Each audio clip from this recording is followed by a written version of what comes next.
When I was first prescribed medication for anxiety, I didn't get it filled for 2 weeks because I was anxious about what it would do to me. I didn't even see the irony. I've lived in fear of many things in my life, especially social interaction, heights, and rodents. Once when I was home for the summer from college, I walked into my family's house and saw what I thought were a bunch of mice all over the living room floor. I, a grown man, then ran out of the house screaming like I had just walked into a murder scene. It turns out that my stepsister had found some baby rabbits who had been orphaned and was nursing them back to health, and they had gotten out of the box. I've also let fear control my actions, like when I walked an extra 10 minutes out of my way for a week because I saw a possum on the path I normally take. I said one bite. I'm trying. I have a different kind of teeth from you. I'm an opossum. I also let fear control me when I was starting to lose my faith. I was so afraid that if I walked away from God and the church, my life would be awful. I was afraid I couldn't have hope or meaning or joy anymore, that I would never have a healthy relationship or community again, and that I would lose my moral compass. I was afraid of all this because I was taught my whole life to be afraid of all this. So let's talk about what we don't lose when we lose our faith.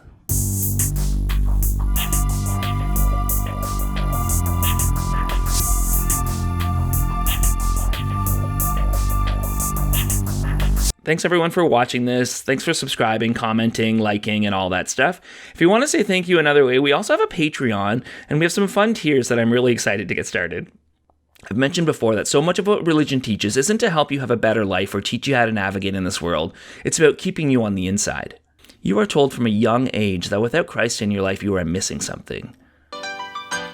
Life without Jesus is like a donut, like a donut, like a donut. Life without Jesus is like a donut, 'cause there's a hole in the middle of your heart. Oh, great. Now I want a donut. I'll be right back. Jagger, do you want a donut? I'm going to the donut store.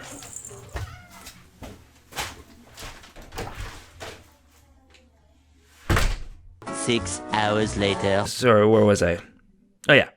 And one of the best ways to do this is to convince you that the world outside this religion is a dangerous and scary place. Truman, looks like a leak at the plant. Back up, back up! Leak at the plant. They had to shut her down. Is there any way around? Whole area is being evacuated. Is there anything I can do? No, ma'am. Thank you for your help. You're welcome, Truman. You become conditioned to feel like you could never be content without God in your life, that you would always feel like something was missing. This is not the 10 Commandments. My sermon today is called The Contentment Commandments. Excuse me. Your life is like a puzzle, and there's a piece missing. And guess who holds a missing piece? God. He says, here's what you're looking for. This is what you've wanted all along, a relationship with me. And I'll fill that hole. Okay, you know what you do? You buy yourself a tape recorder, you just record yourself for a whole day. I think you're going to be surprised at some of your phrasing. Butterscotch. Want a lick? I'll meet your needs. You'll be a content person if you'll ask me into your life. So contentment has everything to do with God and how he brings us home through the gospel. When the truth is, there's a great peace and contentment when you finally admit to yourself what you actually believe, or even that you don't know what you believe. It can be a huge weight lifted off your shoulder and a sense of freedom.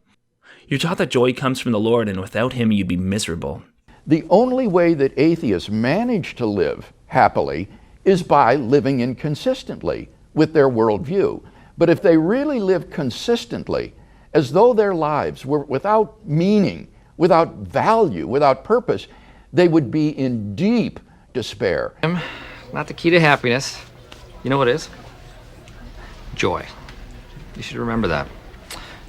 Your joy comes from you and your continuous work. My joy comes from the finished work of Jesus Christ. No. My times of joy and happiness are just as wonderful, and probably more so than when I believed in God. Plus, you're allowed to be happy with your own accomplishments, and it isn't considered pride, which is a nice little bonus. Well, say something. Do you like it? Yes. You do? Yes. So, I sold it? I sold the idea? Yes. Oh my God. Thank you. You're welcome. Thank you. You're welcome. Thank you. Sure, I get depressed and sad sometimes, but I also did that when I was a Christian. But now when that happens, I say, I'm really sad.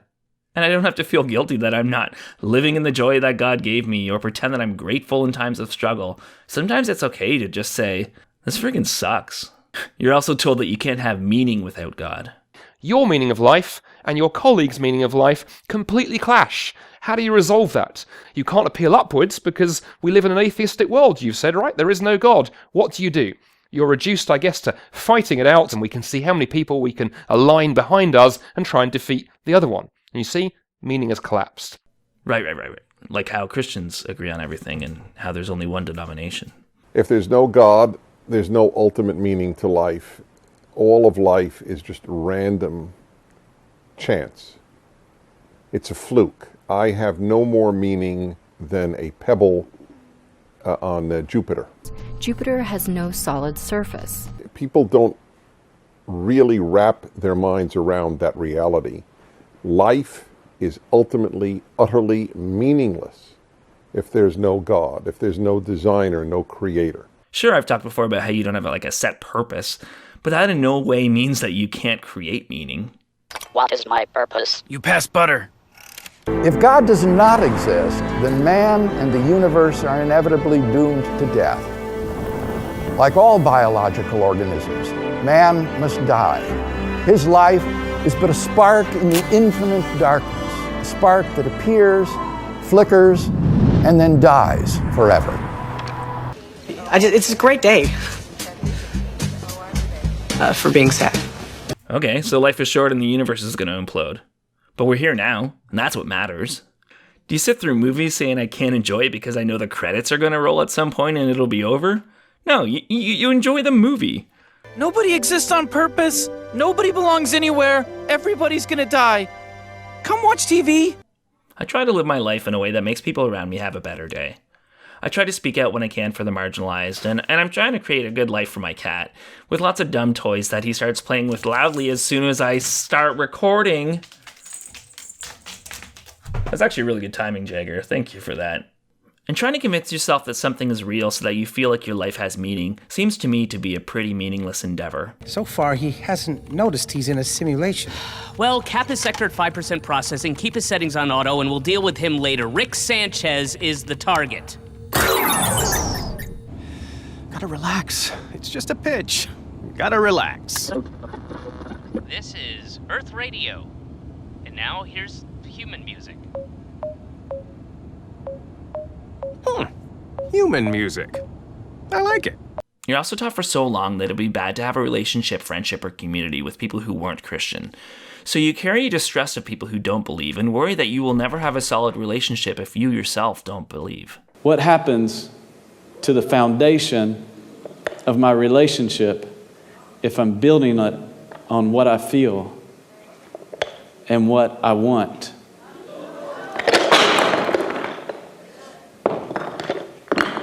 You get that? You shanked my Jenga ship! I shanked your Jenga ship? We're playing Connect 4. But we often try to fulfill that need apart from God and try to fulfill it with earthly relationships. Then it's really about us, me, and my needs. And every relationship has to flow from a relationship with Him. And God defines love not as what we get, but what we give. Your friendships should not be based on commonalities like sports, entertainment, you like particular TV shows, you dine at certain restaurants. The centerpiece of every Christian friendship should be Christ Himself. The truth is actually quite the opposite. People of all walks of life can be amazing and add so much to your life. The thing to understand about our friends is that friends isn't an adequate label. We're an intensely, intimately bonded crew. God, I can't. No. Widening your horizons and creating deep relationships with people who had a different upbringing, who have different aspirations and have different opinions can challenge you and make you a better person. Listen to me. Everybody knows about it. Everybody knows everything you do. They're pretending to. Do you understand? Everybody's pretending. They tell you there's no hope. The only place I know that offers us a hope that is big enough and firm enough and concrete enough to withstand the biggest waves and the most tremendous shakes and buffets and challenges that society throws at us is that hope that's grounded on Jesus and His resurrection. There are no guarantees in life, that's true. And this last year has felt really rough, but we are seeing things get better and better every day. We can look at what science is doing for diseases. I mean, even though it felt like forever, look how fast we were able to make a vaccine. Even though it can feel so painful at times, we know that people are working to fight racism, homophobia, transphobia, and all the narrow-minded viewpoints that there are out there. And as rough as the fight is, there's hope in the fact that changes are coming. We have hope that if we work together, we can make the world better for the next generation. It's not a hope in the afterlife, but a hope for after our life. Geez, I've been watching too many Stephen Furtick sermons. It's not the job of the speakers to bring breakthrough to our church. In fact, I want to announce that this is a BYOB revival. Touch your neighbor and say, bring your own breakthrough. Isn't he the best? Gene was far from the best. You're also told that God is the one who will protect you and keep you safe, and without him, you'll be in danger of the world's attacks. All right? He will rescue you from every trap, and protect you from deadly disease. He will cover you with his feathers. See the imagery? Okay, that is pretty good imagery. A lot of times God is guarding you from things in your life that you don't even know you need to be guarded from. And so the way it works, if you could follow me real quick with the cameras, God will guard you along the way, but you will only see it looking back. Wait, that's just the footprints poem, right? When you saw only one set of footprints in the sand, it was then that I was carrying you.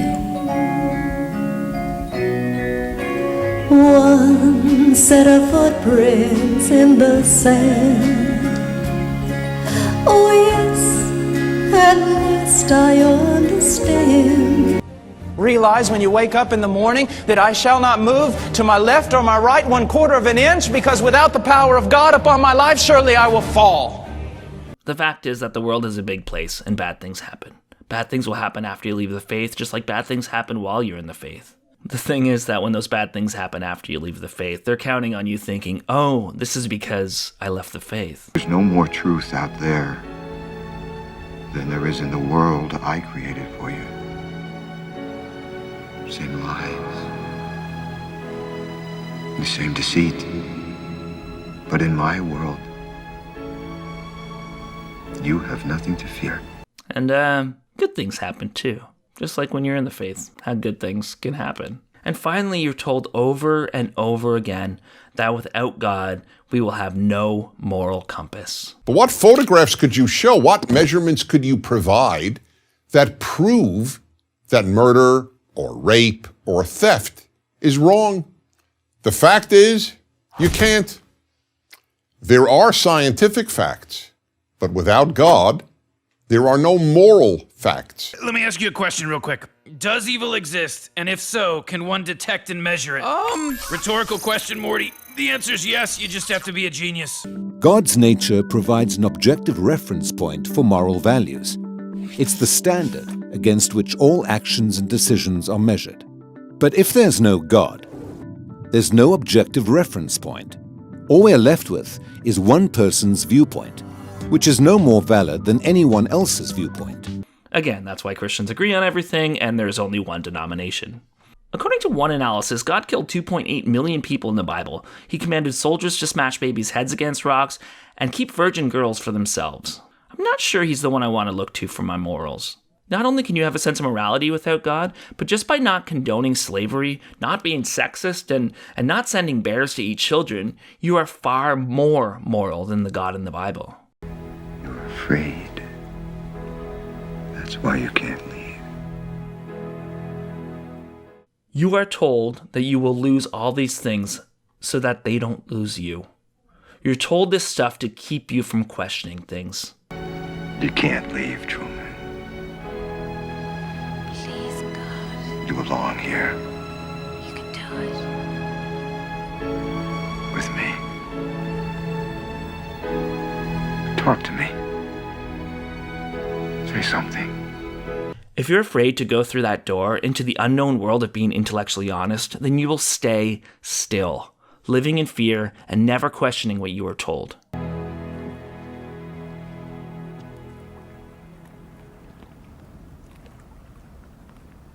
In case I don't see ya, good afternoon, good evening, and good night.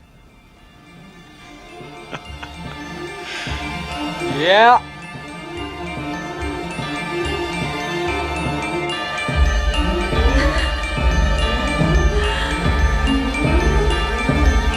Thanks for listening. If you know someone who may benefit from this, please send it their way. See you soon. Work, work, work, Sky Moon. Star of the show there, bud.